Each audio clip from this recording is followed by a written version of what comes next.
Fólk, Heiðar Parkettslípur Íslands. Hér ég mættur í skemmtilegt verkefni sem ég ætla að segja ykkur frá. Hér ég að kljást við Eigar parkett, svona svo kallar plankaparkett. Mjög fallegt parkett en það hefur verið olíuborið og eigendur hér að þessar íbúð vilja að ég slípi upp parkettið, taki olíuna af og hvíti, setja sér að lakka á þetta. Og þannig að það verður svolítið umbreyting á parkettinu og þetta ætla ég að sýna ykkur alla leið.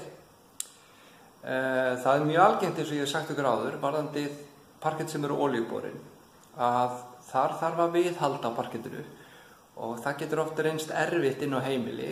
Það er ekki auðvelt að færa alla búslóðuna og byrja olíu á hverju ári. Þannig að þess vegna hafa margir kosið að taka olíuna af og setja bara lakk í staðinn og losna við viðhaldið. Ég ætla að sýna ykkur gólfið og svo sýna ykkur eftir hvernig þetta lítur út þegar við erum búin að hvíta þetta. Gera þetta eins og nýtt. Svona lítur gólfið út. Þetta er parkettið eins og ég segi. Eik. Mjög fallegt gólfefni. Mjög gott gólfefni. Og kostaskildingin með þessa. Svona gólfefni. Hérna sjáum við þetta með skil. Alveg klárt. Hérna hefur verið sófi. Og hér er bara svona almenn gönguleið sko. Sjáum hvernig þetta svona verður ljótt á því svæði. Hérna hefur þetta fengið að vera í friði sko. En þetta ætlum við sem sagt að slípa upp.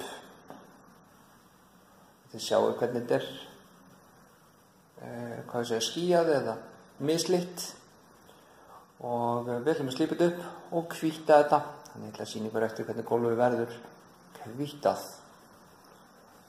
Og með sérstöku hvítun og lakki sem ég nota. Þannig að þetta verður nú sem fallegast. Og endist, það er líka það sem skiptir máli að lakki sem settir á sig almennilegt lakk. Og þar mæli ég með Junges frá Agli Árna. Svo að þetta endist almennilega og sérstaklega ef það eru börn á heimili eða dýr, heimilistýr. Ég ætla að sýna ykkur eftir þegar ég er búin að hvíta og gera þetta flott. Þá er ég búin að slípa allt upp, taka olíunni burtu, slípa gólfið upp og laga það og hvíta. Búin að þessu öllu saman. Og nú ætla ég að sýna ykkur hvernig gólfið lítur út þegar búið er að hvíta það. Hvort ykkur finnst þetta ekki bara allt annað. Svona lítur þetta út. Ég sjáu í gólfið. Þetta fallega parkett. Hvítað. Það er svolítið munur. Núna sjáu ég hérna munin á listanum. Hérna á gólfinu. Það er svolítið litamunur. En ég myndi segja að þetta væri bara allt annað gólf. Þetta fallega parkett. Og núna er ekkert viðhald.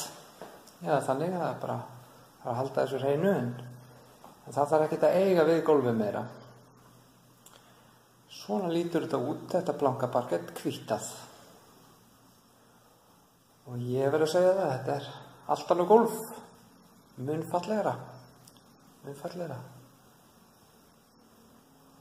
Þannig að eins og segi, þetta var olíuborið. Nú er búið að taka olíuna af, slípa þetta upp og hvíta það og þetta er orðið bara nýtt gólf. Eins og ég segi, það er ýmislegt hægt með parkettslípun.